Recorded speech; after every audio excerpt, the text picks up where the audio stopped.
आज हम आप लोगों को बताएंगे एक ऐसा पॉइंट जिस पॉइंट से आपका लिमिट क्रैश अपडेट हो जाएगा। यदि आपका लिमिट क्रैश बार बार रिजेक्ट हो रहा है तो 100% जो मैं आप लोगों को प्रोसेस बताऊंगा उस प्रोसेस से आपका लिमिट क्रैश 100% अपडेट होगा। जैसे कि मैं बता रहा हूं कि देखिए इनका date of birth limit cross है 100% जो है अपडेट हो गया। इनका डीओबी लिमिट क्रैश है ये 100% अपडेट हो गया। ये भी देखिए डीओबी लिमिट क्रैश है 100% अपडेट हो गया। जितना भी स्लिप मैं दिखा रहा हूँ ये सब सक्सेसफुली जनरेटेड स्लिप है। अब ये बात है कि ये जो भी स्टूडेंट है मेरे कमेंट बॉक्स में कमेंट करके मैं इनको प्रोसेस बताया, ये लोग मेरे से बात करके लोग जो भी है अपना स्लिप डिटेल्स भेजे, मैंने इनको आप लोगों को आज लाइव प्रूफ दिखा रहा हूँ। ये बहुत खुशी की बात है कि लिमिट क्रैश लोगों का अपडेट हो रहा है मेरे प्रोसेस को द्वारा। और ना ही 1 रुपया किसी को चार्ज देना है, ना ही किसी को पेमेंट देना है। देखिए किसी को पेमेंट नहीं देना होता है, किसी को 1 रुपया चार्ज नहीं देना होता है। 100% आपका लिमिट क्रैश अपडेट होता है। मैं आप लोगों को बताना चाहूंगा लिमिट क्रैश एक अपवाद श्रेणी में भले आता है लेकिन रिजॉल्व होता है। ऐसा तो आपको खुद नहीं पता होगा, ऐसा थोड़ी है कि आपको नहीं पता है किसी का लिमिट क्रैश जिसका लग जाता है अपडेट नहीं होता है। 100% अपडेट होता है। बशर्ते जो डॉक्यूमेंट है वह डॉक्यूमेंट लगाना होता है, वह डॉक्यूमेंट की जरूरत होती है तभी जाकर अपडेट होता है। ठीक है, तो इसीलिए मैं आपको बताना चाहता हूं कि लिमिट क्रैश जो है रिजॉल्व होता है, सबका रिजॉल्व होता है। ठीक है, और 100% रिजॉल्व होता है। जो होगा जेन्युइन तरीके से रिजॉल्व होगा, 100% सही तरीके से रिजॉल्व होगा। लेकिन जब भी डाटा अपडेट होता है सक्सेसफुली जनरेट होता है, जो मैं प्रोसेस बताऊंगा उस प्रोसेस से आपका 100% लिमिट क्रैश अपडेट होगा। जैसे कि मैं आपको बता भी रहा हूं कि देख रहे हैं मेरे हाथ में इतना सारा स्लिप है, ये सबका स्लिप सक्सेसफुली जनरेटेड है। ठीक है, ये आपको क्लियर हो गया। इसलिए मैं आपको बताना चाहता हूं कि जब भी लिमिट क्रैश आपके आधार कार्ड में लगे तो जो मैं प्रोसेस बता रहा हूं उस प्रोसेस को आप लोग कहीं भी रहिएगा फॉलो करिएगा। चाहे आपके दोस्त भी हो, चाहे आपके नज़र से, चाहे आपके संबंधित कोई परिचय का हो, यदि उनके आधार कार्ड में लिमिट क्रैश लग गया है, चाहे नाम हो, चाहे जेंडर हो, चाहे डीओबी हो, तो जो मैं प्रोसेस बताने वाला हूं ना उस प्रोसेस को उनको जरूर बताने का कोशिश करिएगा ताकि उससे उनका लिमिट क्रैश अपडेट हो सके। और 100% लिमिट क्रैश अपडेट होता है क्योंकि जो मैं बताऊंगा प्रोसेस उस प्रोसेस से लिमिट क्रैश 100% अपडेट होता है। क्योंकि मुझे पता है कि लिमिट क्रैश एक ऐसा अपवाद श्रेणी होता है जिससे आपको अपडेट कराना बहुत सख्त जरूरी होता है। ठीक है, तो आप लिमिट क्रैश यदि अपडेट कराना चाहते हैं तो अपडेट कराएं, कोई दिक्कत नहीं है। ठीक है, लेकिन कैसे अपडेट कराना है उसको पहले आप लोग समझे फिर आप अपडेट कराएं। पहले प्रोसेस समझे उसके बाद ही हाथ डालें, नहीं तो आपका डाटा हमेशा रिजेक्ट होगा। जो मैं बताऊंगा उस प्रोसेस को आप लोग नहीं जानते हैं तो समझे। अधिक जानकारी के लिए आपको मैं बोलूंगा कि 1947 में भी बात कर सकते हैं। यदि आपको जहां ना समझ आए तो मेरे कमेंट बॉक्स में भी कमेंट करके पूछ सकता हूं।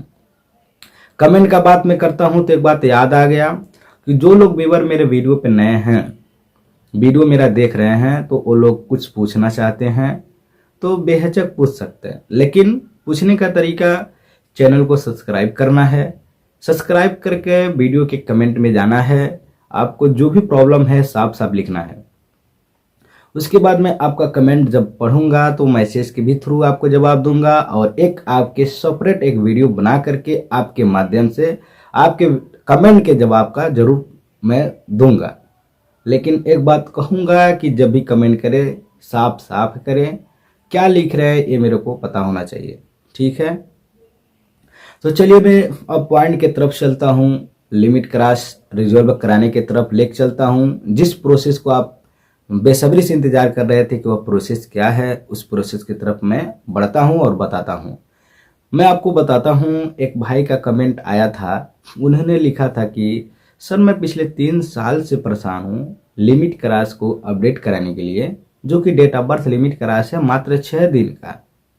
6 दिन का अपडेट कराना है, 3 साल हो गया लेकिन अपडेट नहीं हो पा रहा है, कैसे आखिर अपडेट होगा। तो मैं बताना चाहूंगा कि जब एक लिमिट क्रैश लगता है तो वह अपवाद श्रेणी में आता है। जब अपवाद श्रेणी में आता है तो उसको अपडेट कराने के लिए आपको बाकायदे डॉक्यूमेंट की जरूरत होती है। जब आपके पास डॉक्यूमेंट है तो आपको जो मैं डॉक्यूमेंट बताऊंगा वह डॉक्यूमेंट आपके पास है तो 100% रिजॉल्व होगा। ठीक है, इसीलिए मैं आपको बताना चाहता हूँ कि एक डॉक्यूमेंट को अपडेट कराने के लिए आपके पास जो डॉक्यूमेंट रहे उस डॉक्यूमेंट को क्या ज़रूरत है उसको आपके पास होना चाहिए। जैसे कि आपके पास यदि सेल्फ डिक्लेरेशन, ये तो सबके पास होता है सेल्फ डिक्लेरेशन, आप नहीं आपके पास है तो इंटरनेट से डाउनलोड कर सकते हैं। दूसरा काम, आपके पास ओरिजिनल बर्थ सर्टिफिकेट होना चाहिए, वो भी एसडीएम आदेश करा करके जो लेटर मिलता है उसके साथ जो एसडीएम लेटर होता है वो भी होना चाहिए। आप समझ रहे हैं ना, उसको ध्यान से सुनिएगा। और उसके साथ साथ एसडीएम जो ओरिजिनल बर्थ सर्टिफिकेट है और एसडीएम लेटर भी हो गया। और आपके पास जो पुराना डॉक्यूमेंट है जिस बर्थ सर्टिफिकेट से आपने पहली बार सुधार कराया था वह डॉक्यूमेंट भी आपका लगेगा। क्लियर? वो डॉक्यूमेंट भी आपके लगेगा कैंसिल करा करके। और आधार कार्ड, इतना चीज हो गया। आपका क्या क्या होगा? Self declaration, SDM letter, original birth certificate, पुराना document cancellation, Aadhaar card, self declaration, इतना क्लियर होगा। अब रही बात यह है कि इसमें से कुछ लोग ऐसे हैं कि जो फर्जी बर्थ सर्टिफिकेट से अपना आधार सुधरवा लिए हैं, वो लोग बेचारे परेशान है कि कैंसिल कैसे होगा। तो उन लोगों को मैं जरा सा ये भी कह देना चाहता हूँ, वीडियो पे बने रहिएगा। अभी मैं आप लोगों को डॉक्यूमेंट बताया, उसको प्रोसेस कैसे करना है वो मैं अभी बताने वाला हूँ। लेकिन एक बात इसमें आ गया, जो कैंसिलेशन बर्थ का है वो फर्जी बर्थ सर्टिफिकेट वालों का, उनकी बात मैं बता रहा हूँ।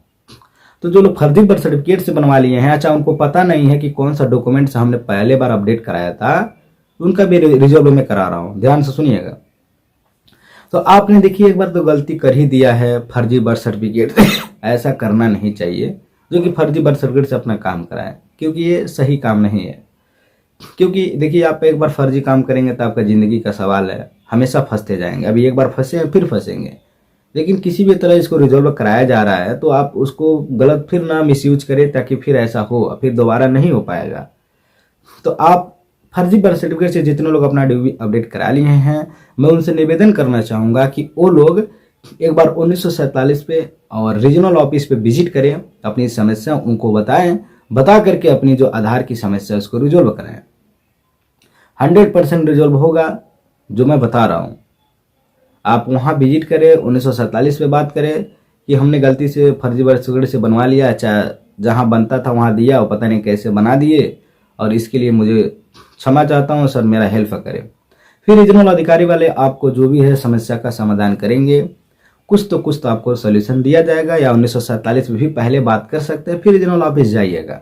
दोनों में से आप कुछ काम करिए, कुछ मेहनत करिए, कुछ पता लगाइए, आपका कुछ तो काम बनेगा ही बनेगा। उसके बाद जो लोग अपना बर्थ सर्टिफिकेट कैंसिल करा लिए हैं, उसको अपडेट कराना चाहते हैं, तो उनको मैं बोलूँगा कि यदि आधार सेंटर जाना चाहते हैं तो आधार सेंटर से जाकर अपडेट कराएं। रीजनल ऑफिस जाते हैं तो रीजनल ऑफिस डेट कराएं। यदि रीजनल ऑफिस जाएंगे तो एक अपॉइंटमेंट डेट लेना होगा, पूरे डॉक्यूमेंट ओरिजिनल लेके आपको हार्ड कॉपी पहुंचना होगा। वहाँ के अधिकारी आपके डॉक्यूमेंट वेरिफिकेशन करके, वेरिफिकेशन करते समय ये देखा जाता है कि जो आपके आधार पे जो नाम है, जो एड्रेस है, जो आपके पिताजी का नाम है, वह आपके जन्म प्रमाण पत्र पे है कि नहीं। ये मिलान करके जो उनकी और डॉक्यूमेंट है वो लोग अपना वेरिफिकेशन करेंगे अपने स्तर से, जो भी उनको समझ आएगा। उसके बाद आपका जो भी है आप डाटा अपडेट करके आपको भेज देंगे और आपको एक स्लिप दे देंगे। ऐसे ही ये स्लिप आपको अपने घर पे लाना है, लाने के बाद अपनी जो भी सिस्टम है आप लोग को प्रक्रिया स्टार्ट करना है, फिर आपका 100% डाटा अपडेट हो जाएगा, कोई दिक्कतें नहीं है। ठीक है, तो एक बात ये भी क्लियर हो गया। अब आपको अगला काम करना है, यदि आप आधार सेंटर जाते हैं, आधार सेंटर से अपना डाटा अपडेट कराते हैं, तो ये भी आपका हो जाएगा। यदि आधार सेंटर जाकर अपना डाटा अपडेट करा रहे हैं तो आप वहाँ से भी करा सकते हैं, जो लोग रीजनल ऑफिस नहीं जा पाते हैं।